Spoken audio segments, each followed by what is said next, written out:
And I think the combination of our early days being that those intangible metrics laid the foundation. And then our, years 3, 4, 5, figuring out we need to hit these real financial marks and we need to hit these real, quantitative marks to keep ourselves alive.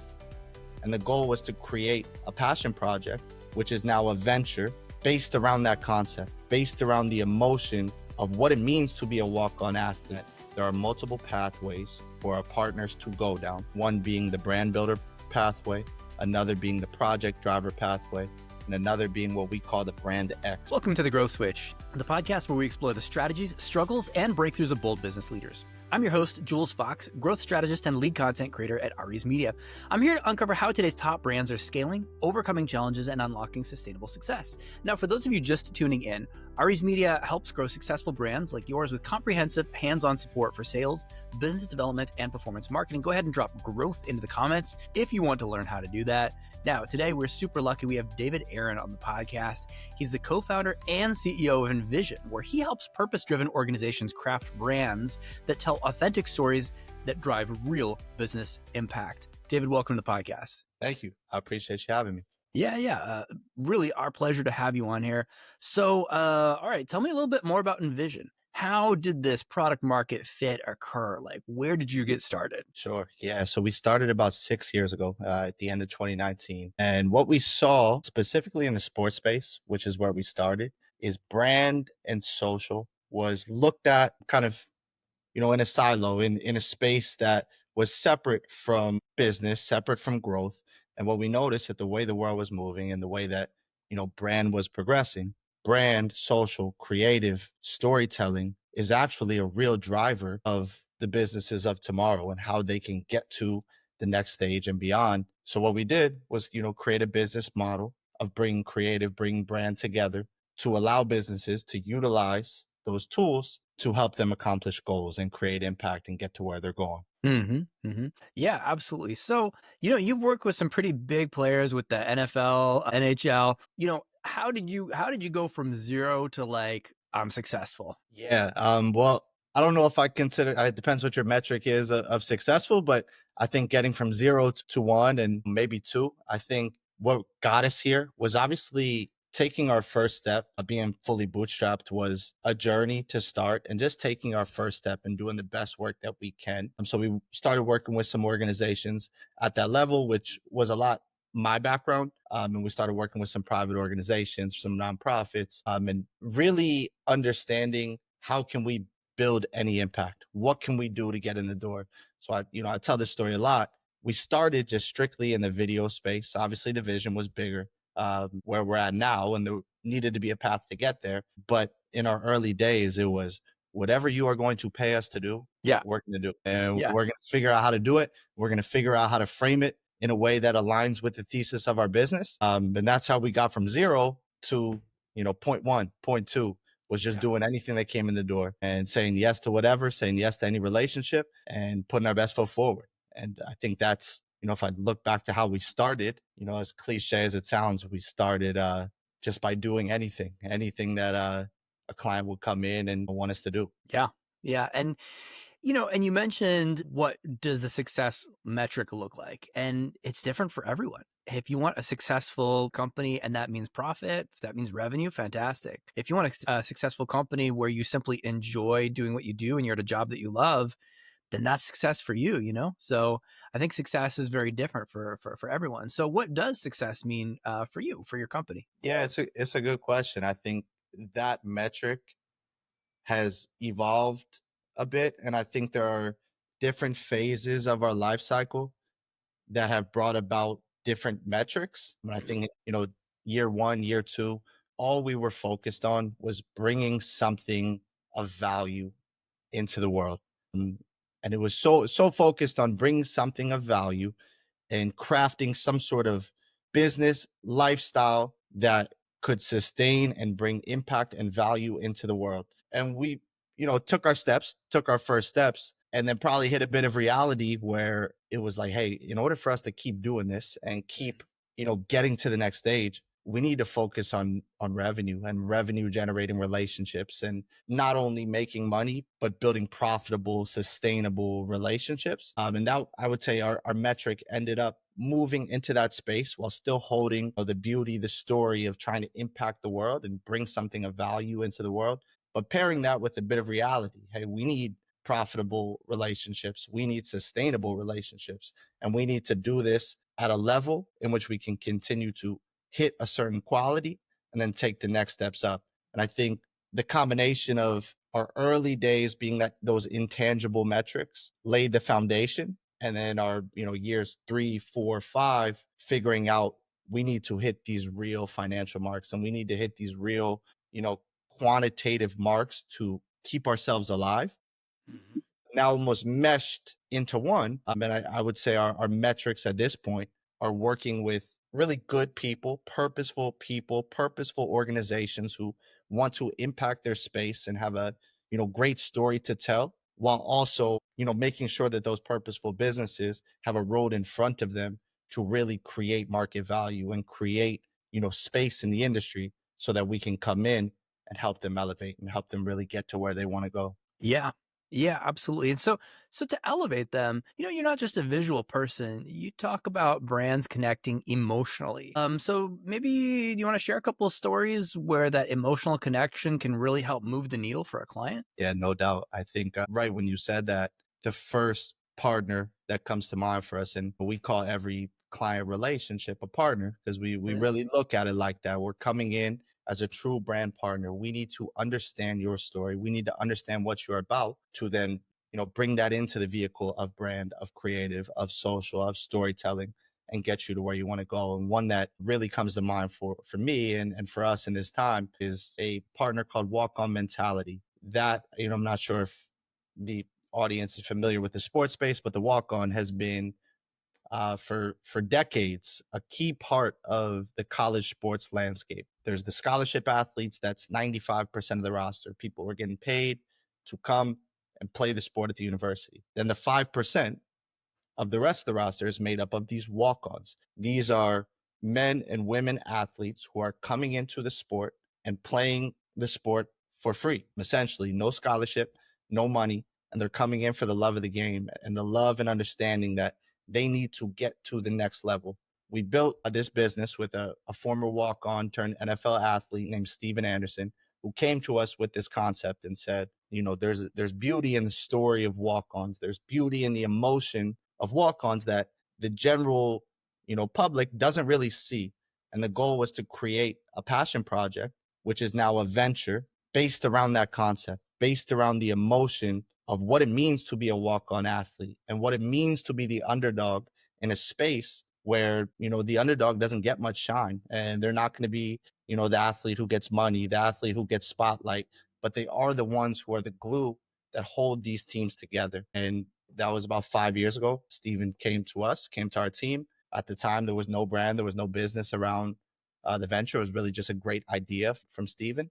And Mhm. 5 years later, we are now the first NIL collective for the walk on athlete. That took, business savviness from his team and from our team to get there. Mhm. But what really drove the following and what really drove the fuel to get to this point where we can be a real revenue generating venture was the emotion and the story behind the walk on athlete. And how can we bring that into a vehicle of change, which is walk on mentality and the walk on mentality that you see today? Yeah, and I love that passion, and that's actually relatable across different industries. My undergraduate was in TV and film, and that's what we were doing. I shot a feature film in college, and we didn't have any major studios backing us. It was literally just put on my credit card for about $5,000 in 10 months of time. And it was that type of thing where we were just doing it for the love, and everybody else stepped up and we're like, hey, we're only doing this because we love what we do. And there is something amazing and passionate there that when I went on to work on major films, they didn't have that type of thing. Everybody there was getting paid a lot of money. And while they were very good at what they didn't have that same type of just like, we are going to do this no matter what, you know? Definitely. I think that's it's a beautiful thing. It goes back to those metrics when you're built on the foundation of love, of emotion, of passion. And then you pair that with, the professional metrics that you end up knowing that you need to hit when the foundation is the intangible and the willingness, the want to bring something special into the space, but you're built on a strong foundation that I think eventually comes to the surface, pairs with those other metrics, and gets you in a spot of a really impactful, purposeful business. So I think it goes hand in hand with that story. Yeah, yeah, and just kind of taking, doing whatever it takes to get the job done. Like Envision has this flexible talent model. So how do you curate the right creative team for each of those clients that you have without sacrificing cohesion or quality? For sure. I think that's a key differentiator with Envision in our model is we are based around a model of creative talent that spans across the map. So we have creatives in Canada, we have creatives in South America. And what we do is when a partner comes in, there is no do it all in-house model at Envision. And there are creative agencies, there are social firms, branding agencies that have that model and they do great work. For us, it's a different approach. It's the understanding that we work across industries, we work across sectors. There are a lot of different creative mediums. And if we are not finding the best creative talent for those spots, then we are not doing what Envision does, which is connecting the possibilities of the modern landscape, as we call it. So, what we do when a client comes in the door is we go to our EYS program, which is a vetted network of extremely talented contractors across the map like I mentioned, and we find the exact right fits to come in and form team around that partner and their needs. So that's a key differentiator. It took a long time for us to one grow the network to the point where we had the best creatives to put into the right spots and also create an infrastructure that when we are bringing in these creatives and these talented artists around the world, this is not just a throw them into the pot and hope they do a good job. We've had to spend years to create the infrastructure to bring them into a spot where they have all the context, they have all the understanding of story, and they can come in and do what they do best, whether that's take a paintbrush, graphic design, videography, video editing, photography, across the creative spectrum, coming in and setting themselves with a proper infrastructure, a proper contextual system to come in and do what they do best. So took a long time to get here, but that's the goal, is to continue to grow, continue to find the best talent around the globe and place them into spots where they can really do what they do best for partners who need the talent. And as far as telling that story, working internationally, there are some archetypal stories that simply speak like universal human language. So how do you see storytelling evolving in brand building? Yeah, it's a great question. I think, when I think of storytelling and why we are rooted in story, and we call it that, rooted in story, I look at the current landscape, of everything that's happening with AI, technology evolutions, with, constant evolutions in creative mediums and ways that creative is carried out. The human element of storytelling, I think, was here well before me, well before you. Since the earliest times of humanity, storytelling has been the weaving part of our existence. With that, I think it transcends any technological evolution. I think it transcends mediums that will be available for creative 10 years from now or 10 years ago. The one part of the timeline that is consistent is that stories drive humanity. And with businesses and organizations, as these markets become more and more congested, and there's more opportunities for an entrepreneur to open up their laptop from home and say, hey, I have a business concept. I'm going to carry this out. The main differentiator is going to be the story of who they are and why they're bringing this idea to the space. As the seas even out in terms of technological capabilities and ability for humans to say they're an entrepreneur or create a business, the need for that unique story and the need for groups to be able to identify and carry out those value propositions in that story is going to bring the cream to the. Yeah. That's a bit about how I look at stories off the top, but I think Envision kind of shares that belief and brings that to our partners. Yeah. And the other thing that you do is you're actively involved in writing your own story. And, I say that in the sense that a lot of people see story as like, oh, how can we here are some story elements, how can we create a story, like a fiction story, but also stories are very much real life too. Like, Tell me the story of Envision over the next 12 months. It's a story that you're currently writing. How do you see that story going since you are actively in charge of it? Yeah, no doubt. I like the analogy, and I like to think that we have the pen or the paintbrush to our own story. And I think we've always thought in that manner. I think that creates a sense of internal innovation for our team and, for our leadership team specifically, and looking at how we are going to craft the next month and the next 3 months. And that it maybe has brought us too far into the wind at points where we've had to be brought back down to reality. But after learning those lessons, I think it brings us to where we're at now. And the next chapters ahead for us is really reeling in our model and understanding that there are multiple pathways for our partners to go down. One being the brand builder pathway, another being the project driver pathway, and another being what we call the brand X, which is our discovery exercise that brings a brand, a business, an organization, through our discovery process and has an output of here are all the intangibles. Here's your playbook. Here's your blueprint. Our story in the next 12 months Mhm. is about finding and bringing in special, purposeful organizations and purposeful businesses into, our partnerships and bring them into one of those pathways and helping them curate where they want to go and how they are going to get there. I think that is, our story, at least in the next 12 months, Mhm.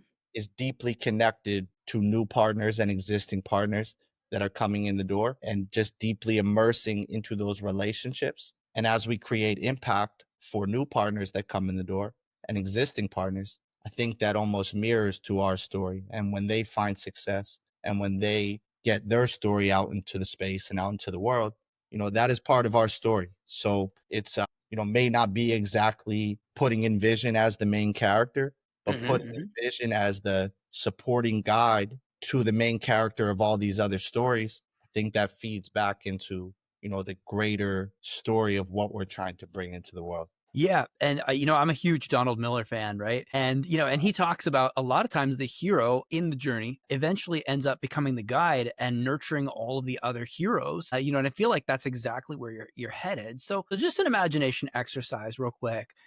Say you had a magic wand, right? And you can just magically fix one thing about your business that's holding you back, slowing you down. You want to connect with as many of these people as possible because ultimately it's going to drive impact. It's going to help you enhance your legacy as the mentor to them being the hero. It's going to help enhance their legacy and their impact as well.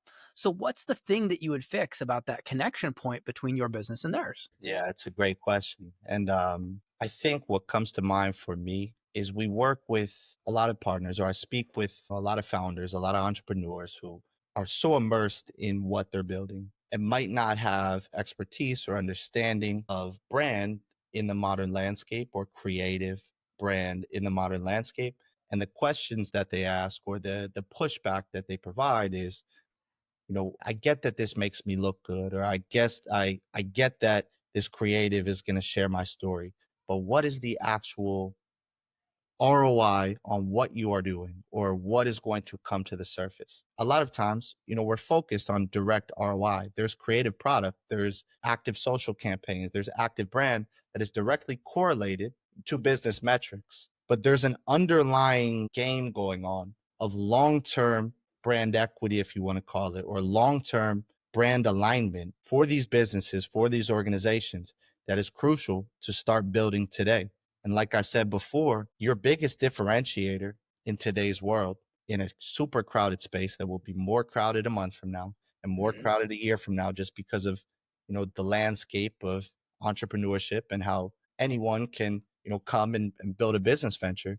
The differentiator is your long-term output, your long-term story, your long-term brand equity that you can build. So although the metrics that are right in front of you are important and are crucially important in your early days, there is an underlying game, a bigger game going on. That brand is your best vehicle to create long-term impact. And although those metrics you might not be able to see on the surface to start, over time, over months, over years, I mean, if you want to play the long game, over decades, the best brand is going to win because customers, consumers, audiences are attracted to stories and are attracted to impact, purpose, stories. What does your brand represent?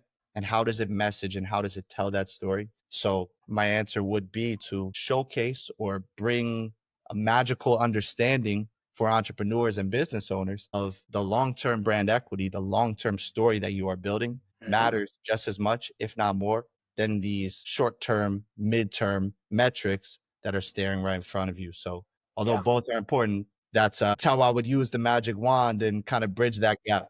Yeah, brilliant. Absolutely. So, all the viewers, all the listeners, they want to know how to connect with you. All those links are going to be down below in the show notes. But what are the best ways that they can connect with Envision? Cool. Yeah, we can. Obviously they'll be in the show notes, but you can find us at Envision Story across platforms. Envision Story on Instagram, on Twitter, on TikTok, envisionstory.com to follow along with our brand as we are obviously trying to write our own story. And with me personally, you can find me on LinkedIn. You can find my email there, and I'd love to connect with as many people as possible because what we do transcends industries and transcends businesses and organizations. And even if you look at yourself as, hey, we're a very black and white business, or kind of X's and O's, you have a story, and that is your best vehicle to differentiate yourself and get to where you want to go. So as many people as we can connect with, the better.